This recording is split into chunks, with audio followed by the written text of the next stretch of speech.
자, 오늘은 2021년도 1회 실기 기출문제 풀이를 해볼 거고요. 자, 여러분이 다 아시다시피 실기는 총 20문제가 출제가 됩니다. 예전에 봤던 작업형, 즉 동영상이 포함이 된 20문제라고 보시면 돼요. 자, 동영상 시험을 본다는 게 아니라 동영상에서 출제되던 유형들을 필답형으로 바꿔서 필답 플러스 작업형의 20문제가 출제가 되고 있고요. 그 중에서 여러분이 실기 기본적으로 하셔야 될 것은 화학 반응식, 미정계수법을 해야 된다는 뜻이죠. 그리고 이상기체 상태 방정식, 그 다음에 화학 반응식이나 이상기체 상태 방정식을 할 때 이 화학식을 구하는 그 방법은 산화수와 관련이 됩니다. 그래서 산화수가 어떻게 이루어지는지 확인을 하셔야 되겠고, 필기뿐만 아니라 실기도 지정수량이나 화학식은 기본이 되겠죠. 화학 반응식이 아니라 화학식, 분자식을 말하는 겁니다. 자, 화학식과 지정수량에선 절대 틀리면 안 되는 그런 부분일 거고, 또 위험물마다 주의사항 또는 게시판 또는 소화 방법 이런 것들이 있죠. 자, 그래서 이 부분들을 다 숙지를 하고 있었을 때 우리는 몇 점을 맞아야 합격이다? 60점을 맞아야 합격입니다. 자, 절대 100점을 맞아야 합격인 시험이 아니니까요. 기본적인 부분만 잘 생각을 하셔도 어려운 문제, 새로운 문제 나올 수 있습니다. 대신 그 문제 다 틀리더라도 나머지 문제에서 충분히 60점 맞을 정도로 시험이 출제가 되니까 여러분이 계속 유념하셔야 할 것은 우리는 60점을 맞는 게 목표고 기본적인 것만 하고 시험장에 간다 라는 생각을 꼭 가지고 계시면 좋겠습니다. 자, 1번부터 한번 보도록 할 텐데요. 자, 1번에 에틸알코올 92g과 칼륨 78g이 반응할 때 화학 반응식을 쓰시오. 자, 여기 아까 썼던 것처럼 화학 반응식이 먼저 나왔죠. 그 다음에 발생한 수소기체의 부피를 구하시오. 자, 이상기체 상태 방정식을 이용한 문제입니다. 자, 무조건 만나는 문제 유형이라고 보시면 되겠고요. 자, 화학 반응식이라고 하면 처음 공부하시는 분들은 미정계수법 하는 게 어려우실 거예요. 근데 미정계수법을 좀 익숙하게 하신 분들은 이 화학 반응식을 통해서 나오는 생성물의 그 화학식이 더 어렵다고 느끼실 겁니다. 자, 어떤 얘기냐 하면, 자, 화학 반응식을 쓴다는 것은 문제에 나왔던 이 물질과 이 물질이 서로 반응하는 걸 식으로 나타내는 거예요. 에틸알코올을 화학식으로 C2H5OH라고 쓰고 칼륨이 K다, 서로 플러스 반응했다 라는 뜻으로 이렇게 쓰는 겁니다. 자, 이게 반응을 했을 때 어떤 게 생기냐, 자, 여기에 뭐랑 뭐가 나오는지를 찾는 게 사실상 화학 반응식의 포인트입니다. 자, 이것만 알면 미정계수법은 어디든지 적용할 수 있어요. 근데 화학 반응식에서 이런 일정한 규칙들을 정리하는 게 실기 공부의 핵심이라고 볼 수 있겠습니다. 자, 에틸알코올의 경우에는 C2H5O까지 끊어지고 H가 칼륨에 의해서 자리를 뺏기게 됩니다. 자, 다른 물과의 반응이라던가 다른 반응에서도 수소는 항상 자리를 비켜주는 역할을 해요. 가장 크기도 작고 힘도 약한 존재라고 보시면 되겠는데, 자, 여기에서도 마찬가지로 C2H5OH의 마지막 H가 K한테 자리를 뺏겨서 C2H5OK라는 화학식이 되고요. 이 H는 따로 빠져나와서 H가 되는데 이 H는 혼자 있을 수가 없습니다. 자, 이렇게 나오는 경우에는 둘이 합쳐져서 나오는 이런 H2의 형태로 기체 상태로 발생을 하게 됩니다. 그래서 발생하는 기체들 보면은 O2라던가 N2 이렇게 두 개가 합쳐져서 발생하는 것들은 다 기체라고 보시면 돼요. 우리가 하늘을 날 때 날개가 두 개가 있어야 날 수 있죠. 그런 것처럼 기체들은 두 개가 만나야 날아갈 수 있다. 이렇게 생각을 하시면 되겠습니다. 자, 화학 반응식에서 C2H5OH가 K랑 만났을 때 이렇게 되는 반응물과 생성물을 쓸 수 있으면 앞에 A, B, C, D를 붙여서 미정계수법을 하는 방식이 있죠. 자, 이 미정계수법은 책에 충분히 설명이 되어 있기 때문에 강의할 때는 따로 풀진 않겠습니다. 이 계수에 대해서는 따로 이제 책을 참고해 주시면 좋겠고요. 미정계수법을 했을 때 나오는 계수가 2, 2, 2, 1이 되는데 다음 문제 때문에 이 계수는 쓰고 넘어가도록 하겠습니다. 자, 4번에서 발생하는 수소기체의 부피를 구하시오. 자, 부피를 구해라 라는 문제는 거의 다 이상기체 상태 방정식이라고 보시면 됩니다. 자, 그 식은 PV는 N분의 WRT라고 생긴 식이에요. 그 중에서 부피를 구하라는 건 V를 구하라는 말입니다. 그러면 V를 구할 때 식은 이렇게 정리가 될 수 있겠죠. V는 PM분의 WRT. 자, 각각의 항을 한번 구해 보도록 하겠습니다. P는 1atm이고요. M은 분자량입니다. 자, 근데 지금 보통은 이 위에서 질량이 한 개씩만 나오는데 이 문제는 두 개가 나와서 좀 헷갈리실 수도 있겠지만 이 중에 내가 마음에 드는 거 하나만 쓰시면 됩니다. 에틸알코올로 분자량을 구하셔도 괜찮고요. 칼륨으로 구하셔도 괜찮습니다. 저는 칼륨으로 할 텐데요. 에틸알코올로 했을 때 이제 분자식이 좀 길기 때문에 그 분자량을 구하기가 조금 시간이 걸릴 수 있으니까 그냥 칼륨 간단하게 39g/몰이라는 분자량을 가지는 것으로 한번 해보도록 하겠습니다. 자, 여기에서 주의하실 건 아래쪽에 분자량을 구한 것의 질량을 다음에 써줘야 된다는 겁니다. 질량 78g 이런 식으로요. 만약에 여러분들이 에틸알코올을 고르셨다면 에틸알코올의 분자량을 구하고 여기에 질량은 92g이라고 쓰셔야 되겠죠. 자, 내가 선택한 분자량의 질량을 쓰는 게 핵심입니다. 그 다음에 R은 0.082로 항상 고정이 돼 있는 값인데 뒤에 단위가 atm.l/몰.k가 되겠고요. 그리고 T는 온도인데 0도씨에서 273을 더했을 때 나오는 값인 273켈빈이 T 값이 되겠습니다. 자, 여기에 지금 P랑 T는 어디서 나온 거냐면 아무 말도 없는 상태이기 때문에 표준 상태라고 가정을 하고 문제를 푸는 거예요.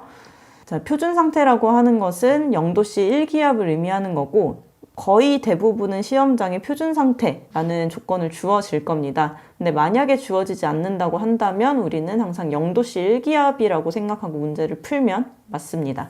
자, 이렇게 각 항을 구했을 때 대입을 해볼게요. 자, 대입을 하면 P는 1이고 M은 39가 되겠죠. W는 78, 0.082에 T가 273이 됩니다.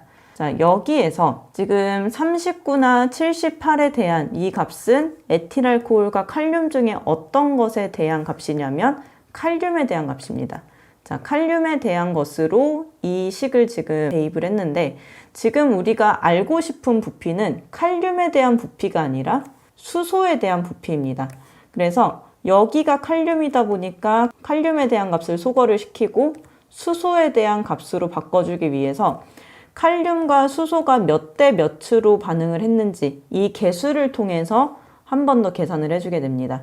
자, 이 위에 미정계수법을 통해서 계수가 2, 2, 2, 1이 나왔죠.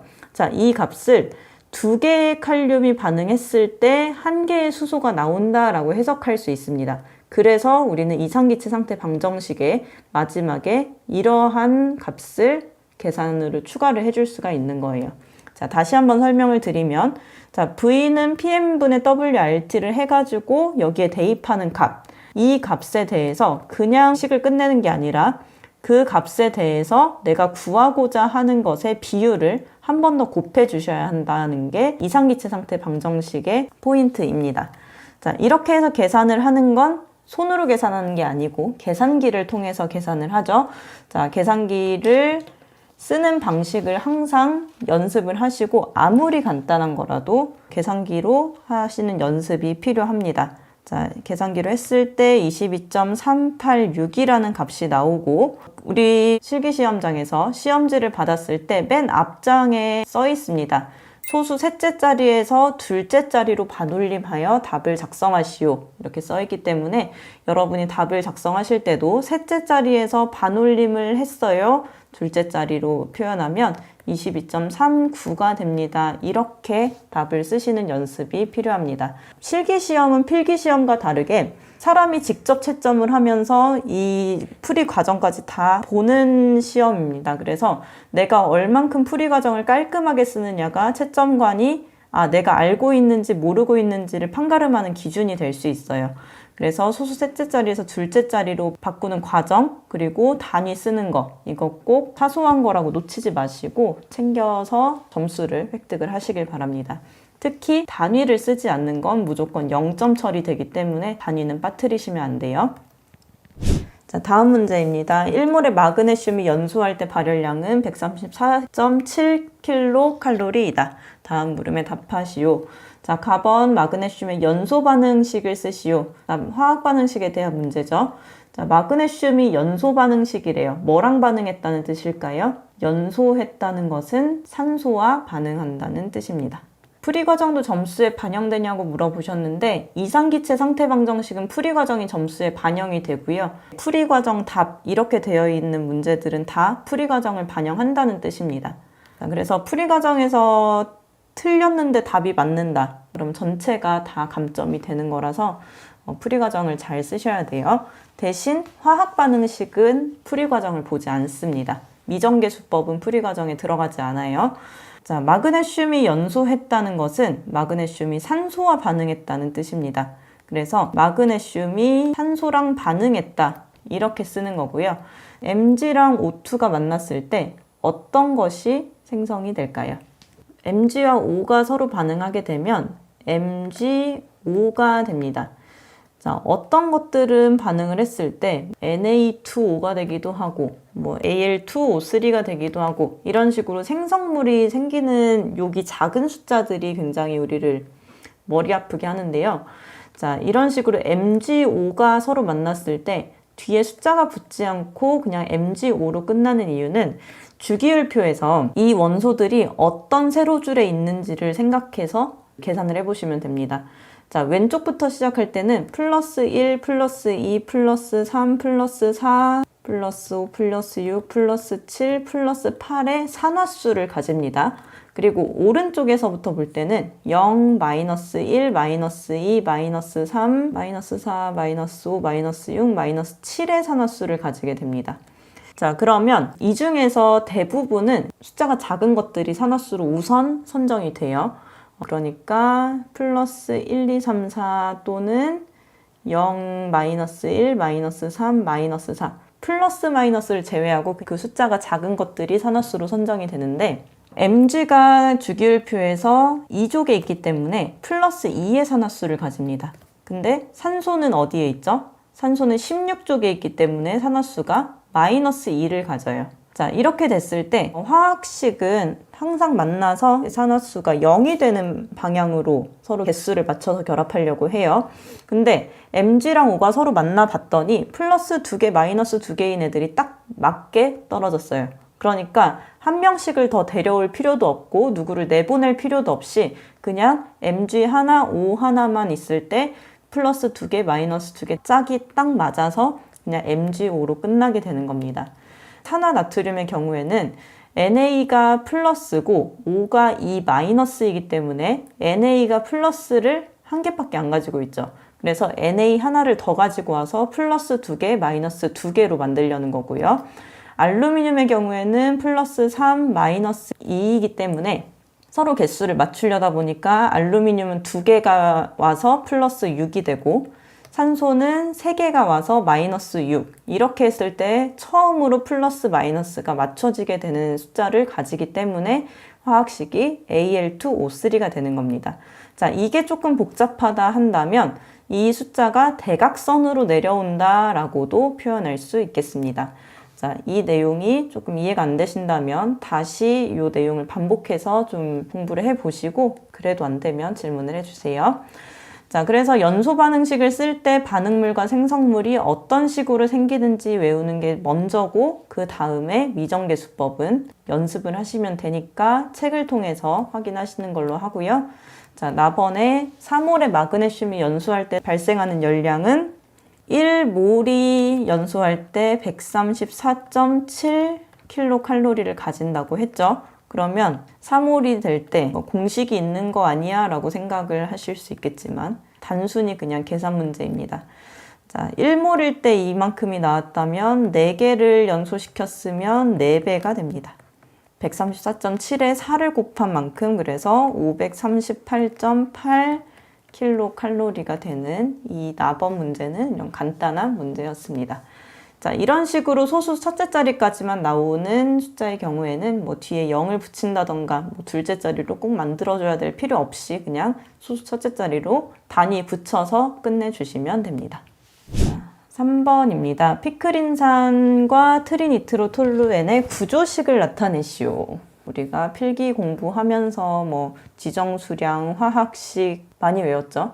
근데 구조식이 이제 실기에서는 포인트가 됩니다.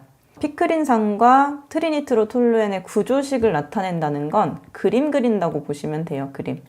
화학식이 원소 기호가 어떻게 결합되어 있는지를 이제 그림으로 나타내는 건데 피크린산, 트리니트로톨루엔 둘 다 오류 위험물이고 분자식이 C6에 H가 2개, NO2가 3개인 페놀, OH 그리고 C가 6개, H가 2개, NO2가 3개인 CH3 이런 화학식이죠. 자, 근데 이거 하나만 딱 정하고 넘어갈게요. 앞으로 여러분이 보는 화학식에 C가 6개다. 그러면 무조건 육각형을 그리고 시작합니다. 앞으로 여러분이 보는 모든 화학식에 C가 6개다.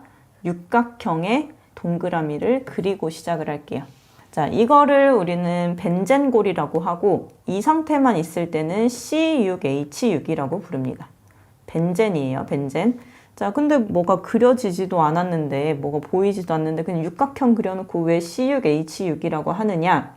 각 꼭지점이 C를 나타내는 거예요. 그래서 C가 서로 만났을 때 이렇게 점이 되고 점과 점 사이를 연결한 이 부분이 탄소가 서로 연결되어 있어서 이제 선이 되는 거다라고 이해를 하시면 원래 이 동그라미는 우리 책에도 이렇게 나와 있을 거예요. 짝대기가 하나는 있고 하나는 없고 하나는 있고 하나는 없고 이런 식으로 돼 있는데 이 상태가 이쪽에 있다가 없는 쪽에 있다가 왔다 갔다 엄청 많이 빠르게 반복을 하다 보면 이렇게 동그라미가 되어가는 공명 상태로 됩니다. 그래서 책에 있는 이 모양이나 지금 화면에 그린 육각형의 동그라미 그림 모양이나 똑같은 겁니다. 다른 게 아니에요. 그래서 이렇게 그리시면 되고 자, 탄소가 산화수가 4다 보니까 팔을 4개를 가질 수 있는데 자, 이 상태에서는 팔이 2개, 하나가 있다 보니까 나머지 하나가 H로 결합하는 겁니다.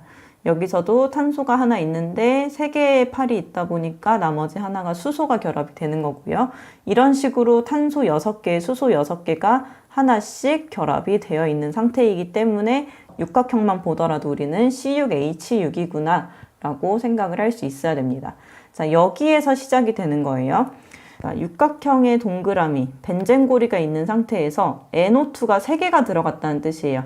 자, NO2 이렇게 그리는데 이 부분을 많이 질문을 하세요. 자, NO2인데 여기는 왜 이렇게 O2N이라고 쓰느냐? O2N이 아니라 NO2 맞습니다. 근데 탄소랑 질소가 결합하는 거다 보니까 탄소랑 질소가 결합하는 걸로 보이게 쓰다 보니 O2N이라고 쓴 거지 뭐 다른 게 들어간 거는 아니에요. 그래서 이렇게 쓰거나 아니면 그냥 NO2로 쓰셔도 상관없습니다. 이렇게 니트로가 3개 결합한 것이 그 하나 건너 하나씩 여기가 1번이라면 2번째, 4번째, 6번째 방향에 니트로가 3개 붙은 이 상태로 그리고 마지막에 있는 OH는 제일 꼭대기에 이렇게 그려주시면 이게 트리니트로페놀이라는 피크린산의 구조식이 되겠고요. 자, 트리니트로톨루엔도 똑같겠죠. C가 6개에 H는 뭐 나중에 생각하면 되는 거고 NO2가 3개인 이렇게 그려도 되는 겁니다. NO2를 한 다음에 가운데 CH3를 하게 되면 이 두 공간에는 그냥 비어있는 게 아니라 H가 있는 상태입니다. 그래서 H가 2개인 H2가 이렇게 남아있는 거고 이렇게 구조식을 나타낼 수 있습니다. 그래서 트리니트로 톨루엔과 트리니트로 페놀의 구조식을 그리는 거는 굉장히 많이 출제가 되니까 놓치시면 안 되는 부분입니다. 구조식에서 H는 따로 그리지 않아도 됩니다. 자, 4번에 사료위험물로서 분자량이 58이고 일광에 의해 분해하여 과산화물을 생성하고 피부 접촉 시 탈지작용이 있다. 자, 이 탈지작용만 봐도 답이 나옵니다. 자, 탈지의 뜻은 기름을 탈락시킨다는 뜻이에요. 어떤 기름을 탈락시키냐? 매니큐어를 탈락시키는 거라고 보시면 됩니다. 자, 매니큐어 지울 때 아세톤을 사용합니다. 그래서 사료위험물인 아세톤에 대한 설명을 하고 이 답을 물어보고 있는 거예요. 자, 그럼 아세톤의 화학식을 쓰면 되겠죠. 아세톤은 CH3COCH3입니다. 자, 이렇게 결합을 했을 때 가운데에 CO가 있고 왼쪽, 오른쪽에 메틸이 있는 상태입니다. 자, 이 가운데에 CO를 뭐라고 부를까요? 이 작용기의 이름은 뭐가 될까요?